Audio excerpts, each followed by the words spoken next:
재미있는 오늘 동시에 한 편을 싫어하는 인생공부 송희복의 서정시 비평. 안녕하십니까, 송희복입니다. 오늘은 동시 둘러보기 시간입니다. 오늘 교재는 최종덕 시인의 쫀득이 생 찐득이 셈에 관해서 공부하겠습니다. 먼저 시의 전문을 들어보시겠습니다. 쫀득이쌤, 찐득이쌤, 최종득. 아이들은 내 이름을 갖고 논다. 같이 놀아줄 때는 맛있는 쫀득이 과자처럼 좋다며 쫀득쫀득 쫀득이쌤이라 하고, 이제 공부하자고 하면 징그러운 진드기 벌레처럼 싫다며 찐득찐득 찐득이쌤이라고 한다. 교장 선생님이나 후배 선생님 앞에서는 내 체면도 좀 생각해 주면 좋으련만 쫀득이쌤, 진드기쌤 제 기분대로 부른다. 이름을 바꾸지 않으면 쫀득이나 찐득이로 살아야 하는데 쫀득이는 참을 수 있지만 찐득이는 정말 싫다. 잘 들어보셨습니까? 저작권을 허락해준 최종덕 님에게 먼저 고맙다는 뜻을 전하고요. 이 최종덕 시인은 저의 제자입니다. 먼저 최종덕 시인에 대한 소개를 할까 합니다. 1973년 경남 고성에서 출생을 했고요.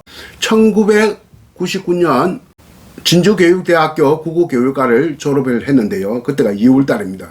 제가 1998년 9월 1일자로 진주교대 교수로 발령을 받았는데 최종덕 시인의 마지막 학기를 제 수업을 들었습니다. 저는 첫 학기인 셈이고요. 최 시인의 입장에서 볼 때 4학년 2학기 수업을 들은 셈이죠.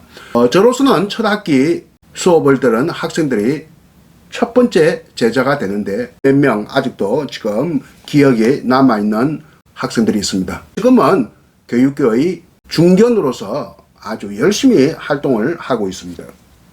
최종덕 시인은 2004년 월간 어린이 문학이라고 하는 잡지를 통해서 동시인으로 데뷔를 했습니다.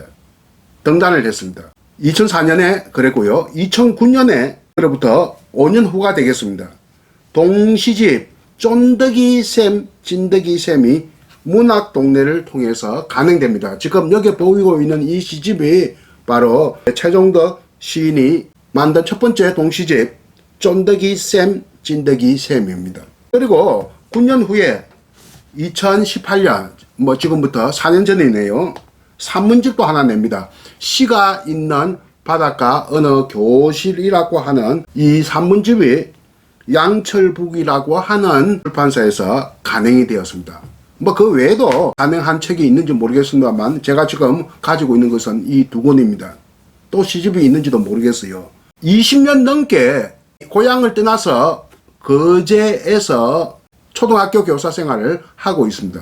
그래서 내가 한번 물어봤어요. 이렇게 오랫동안 한 지역에서 근무해도 되느냐고. 창원이니 진주니 하는 원하는 교사들이 많은 지역에서는 한 10년 있으면 딴 데 또 옮겨야 되는데요. 여기는 교사들을 원하는 지역이 아니기 때문에 평생 있어도 된다. 정년퇴임까지 거제에 있어도 아무런 관계가 없다. 이런 대답이 있었고요. 한 10년 전이었을 겁니다. 우리 학교에서 대학원 석사과정을 마치고 강의하러 몇 분 나와서 내가 만난 일이 있는데 제가 이야기했습니다.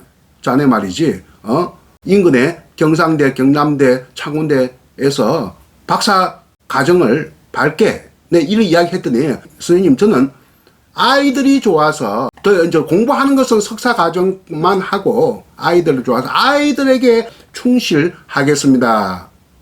이런 이야기를 해요. 그래서 내가 속으로 참 훌륭한 교사다.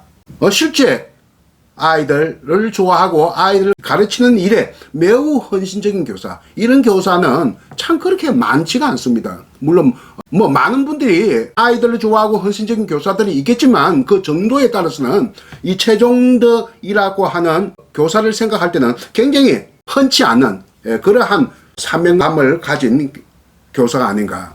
뭐 이런 생각 들고, 자네 나이가 지금 50이 이제 넘었는데 성진도 해야 되지 않나 했더니 성진할 생각이 아예 없대요. 성진을 하게 되면 여러 가지 조건을 갖추어야 되는데 그 조건을 갖추려면 아이들과 멀어질 수밖에 없다. 그 아이들과 멀어지지 않기 위해서 자기는 성진을 포기했다 하는데 이런 사람은 거의 없거든요. 그래서 참 훌륭한 교사다. 저는 이렇게 생각을 하고, 오늘 공부할 쫀득이 쌤, 찐득이 쌤은 최종덕 시인의 교육관이 투출한 시인의 삶이 그대로 잘 드러나 있다 하는 것을 느끼게 합니다. 그러면 이 시를 지금부터 하나하나 살펴보겠습니다.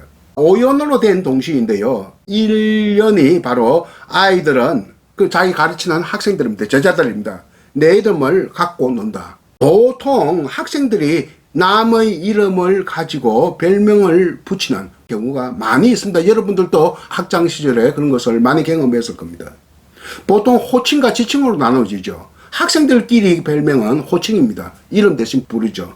선생님은 보통 지칭을 하죠.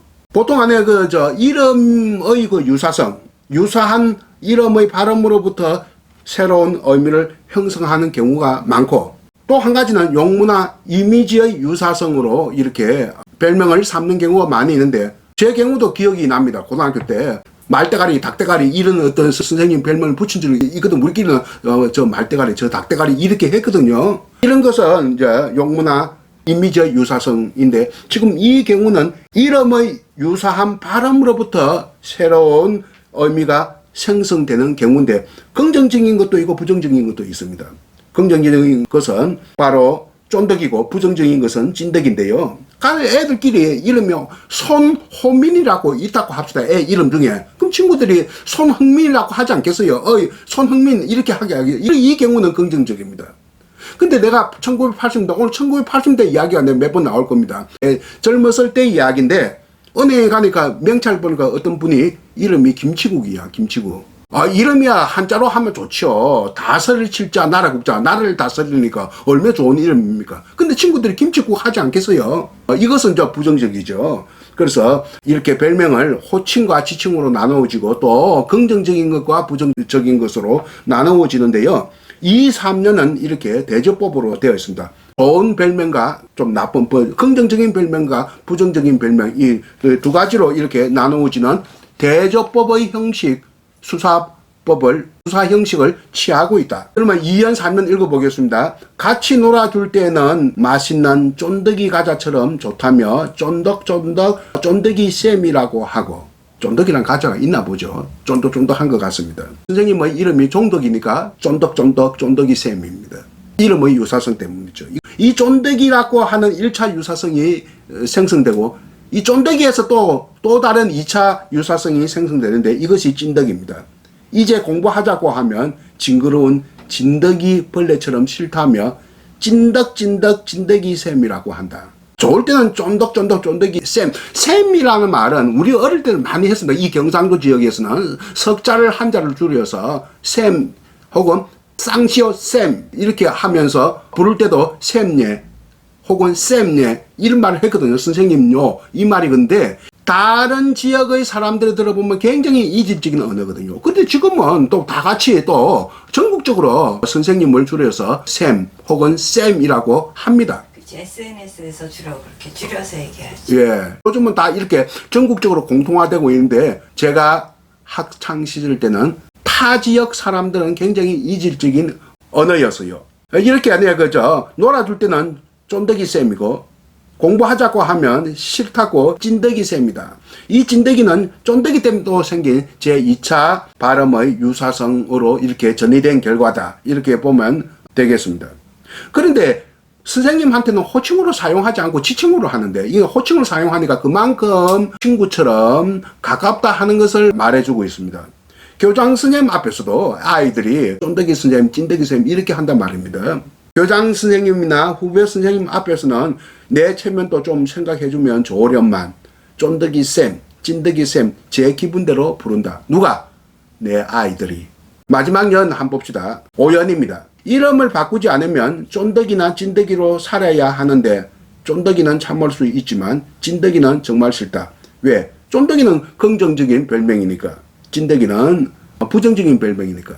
1980년대 중반에 내가 학교 다닐 때 제 후배 여학생이 이름이 오세연이라고 하는 이름이 있었어요. 나보고 이런 말 해요. 초등학교 다닐 때 남학생들이 이세연 하면서 굉장히 불러서 기분이 안 좋았고 속이 상했다 하는 거예요. 그때 이세연은 유명한 국가대표 축구 골키퍼였어요. 나도 잘 알아요. 그래서 자기 이름이 오세연인데 이세연 하는 게 굉장히 남학생이 그래서 기분이 안 좋고 속이 상했는데 지금 생각하니까 세연이라는 이름이 너무 이쁜 이름이다 하는 것이 지금 기억나고 있어요. 그리고 그 무렵에 내가 부산에서 동사무소에 갔는데 어떤 할머니가 직업군인 아들이 있는데 무슨 서류를 떼려고 갔는지 동사무소 젊은 직원이 아드님은 특기부대에 소속이 돼 있고요. 이 말 하니까 할머니가 뭐요? 토끼부대요. 이렇게 이야기를 해요. 그러니까 할머니는 토끼 부대가 있고 사슴 부대가 있고 비둘기 부대가 있는 줄 알았던 모양입니다. 그런데 비둘기 부대는 있긴 있어요. 월남전에 파병된 부대입니다. 토끼 부대라고 하니까 네? 토끼 부대요 하거든요. 이렇게 발음이 유사하기 때문에 생긴 일화가 지금도 기억이 납니다. 이렇게 발음의 유사성 때문에 벌어지는 좀 약간 우스꽝스러운 이야기라고 할 수 있겠습니다. 저도요, 선생을 했으니까 아이들이 별명이 있었을 것 같은데 제가 잘 모르죠. 어떻게 부르는지 확실히 아는 거 하나 있습니다. 우리 교수들 강의 스타일을 보면 대체로 7, 8%가 어떤 강의 스타일이냐, 차분하고 조곤조곤하게 강의하는 스타일이 대부분입니다. 근데 그 중에 한두 명, 그야말로 참 70명 중에 한두 명 중에 이렇게 웅변가적 스타일 강의하는 분이 있어요. 이것을 우리는 열강이라고 하죠. 아주 뜨겁게 강의한다 해서 웅변가처럼. 제가 바로 열강 스타일의 대표적인 교수인데 아이들이 이렇게 이야기해요. 입에 거품을 물고 강의한 데서 카푸치노 교수님이라고 했대요. 근데 이게 다행스럽게 확산이 되지 않고 조금만 하다가 수그러드는 모양입니다. 근데 저는 이 카푸치노 교수님 하니까 별로 듣기에 기분이 안 좋죠. 마치 찐득이 쌤 하는 것처럼요. 근데 제 이름과 유사성, 그러니까 특기부대를 토끼부대라고 하듯이 유사성을 가진 낱말이 있긴 있어요. 근데 아무도 제 아는 사람들, 친구들, 지인들이 인지를 하지 못하고 연상을 하지 못했기 때문에 이런 별명이 한 번도 내가 쓰임을 당한 적이 없는데 제 이름과 가장 유사한 낱말은 송이버섯이에요. 송이버섯. 근데 송이버섯은 얼마나 귀하고 소중한 겁니까? 송이버섯처럼 귀한 존재, 송이버섯처럼 소중한 존재라는 뜻에서 송이버섯 교수님 했으면 참 좋았을 텐데 아쉽게도 이렇게 연상하지 못한 제자들이 아주 야속합니다. 그래서 카푸치노 교수님은 아마 조금만 불리었던 것 같은데 송이버섯 교수님은 한 번도 불린 적이 없는 상태에서 이제 퇴임을 하게 됩니다. 오늘 이렇게 별명, 발음의 유사성과 관련된 얘기들을 했는데 이런 것들이 시가 되는데 참, 그리고 이 시집을 보니까 앞으로도 정년퇴임까지 거제에서 교사를 할 거라고 해요. 이 최종덕 선생은요. 그런데 이 시집을 보면 그 지역적 특성을 나타내는 소재시들이 대부분입니다. 무슨 바닷가와 관계되는 기후, 기상, 또 그리고 물산들, 그러니까 무슨 물고기, 어물, 어패류에 관계되는 것들, 개찌랭이 이야기들.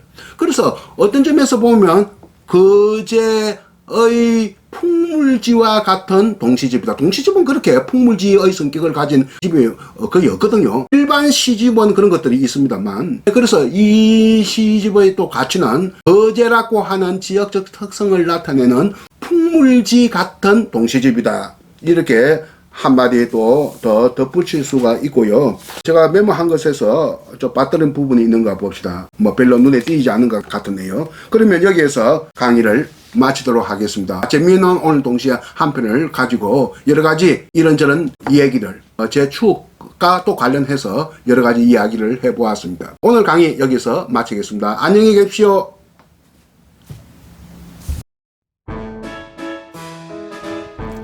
쫀득이쌤, 찐득이쌤, 최종득.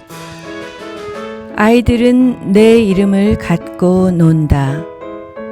같이 놀아줄 때는 맛있는 쫀득이 과자처럼 좋다며 쫀득쫀득 쫀득이쌤이라 하고, 이제 공부하자고 하면 징그러운 진드기 벌레처럼 싫다며 찐득찐득 찐득이쌤이라고 한다. 교장 선생님이나 후배 선생님 앞에서는 내 체면도 좀 생각해 주면 좋으련만 쫀득이쌤, 진드기쌤 제 기분대로 부른다. 이름을 바꾸지 않으면 쫀득이나 찐득이로 살아야 하는데 쫀득이는 참을 수 있지만 찐득이는 정말 싫다.